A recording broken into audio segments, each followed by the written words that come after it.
to take a few minutes to talk about my experience with my learning journey um, in this course.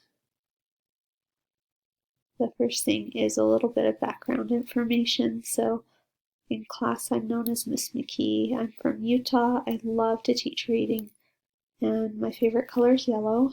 And then I've been teaching first grade for 7 years at Title I schools. And then online learning, I already knew um, how to make Google Sites for students because we've been doing that with school all year last year and this year. For online learning, I knew a lot about Nearpod instruction, a bit about Flipgrid, and okay with Gradebook. So first of all, I wanted to explain the why.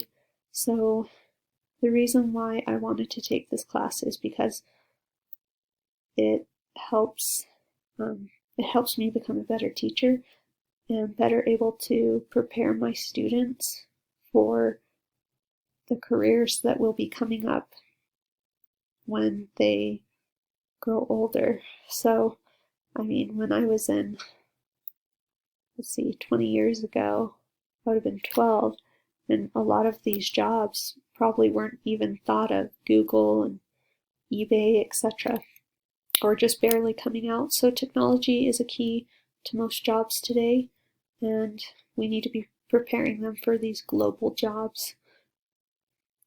So student engagement, the question was, how can I use technology to enhance or support student learning?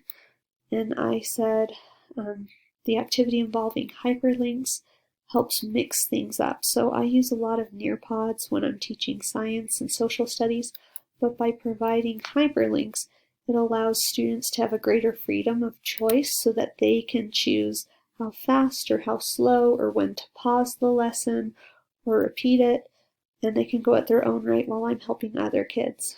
Another example is flipped classrooms, which is another method that creates greater freedom and learning within the classroom and allows me to work with small groups if needed, as needed. Okay, next was the question, what tools can I use? I wrote use to check on learning. I wrote Nearpod. We had already been using Nearpod, but the newest thing I learned from this class is Nearpod allows you to assess in real time. So I can have my computer in my hand like a iPad, and I can be creating little assessments while we're talking about a subject, which I found was really exciting because it's real-time learning with technology. Another tool is Flipgrid, can be used for communication and retail, and we've used a little bit of Flipgrid, but we could definitely use it more. Okay, at the beginning I already used a Nearpod. I didn't really know HyperDocs. I'm using Google Slides. I used HyperDocs with Google Sites, different learning styles to help learners, and I knew I'm a teacher. So by the end, I had learned how to use Nearpod for real-time engagement. HyperDocs create more choice in learning. Learning styles are not necessarily valid. Now that was a really big insight I came away with, which was kind of surprising when so much has been written about it. And then last of all, my teaching philosophy, which involves more choice and guided structure, not necessarily telling them exactly what to do. Okay, and then at the beginning of the year, before I did my research for the 4 weeks, I thought, okay, I'm going to teach a concept, I'm going to do a few days of instruction, and they're going to figure it out. And I definitely learned that technology is similar to reading and writing in the sense that it needs to be taught explicitly daily. So I can't just assume that they know how to do stuff on the computer, which was something really new that I learned. They don't necessarily know how to double click and highlight the website address.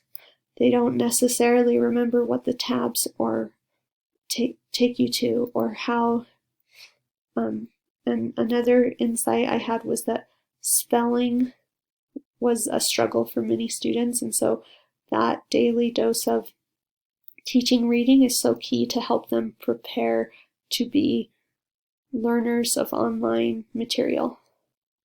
Last of all, in the end, I learned that students need daily experience with different elements of tech. So this includes games, websites, classroom websites, Go Math, etc. Students also need explicit direction with navigating technology. I can't just assume that they know what I'm saying when I say hover over the cursor or scroll down. I mean, they've learned that one, but there's so many that I realized they really don't know how to do yet. I also realized I can provide this instruction through multiple means by HyperDocs, Nearpods, Flipgrids, and other methods that are engaging and fun for kids. And then I also learned I want to learn how to do more with technology. There's just so much out there that is always being innovated and created, and there's just always more to learn.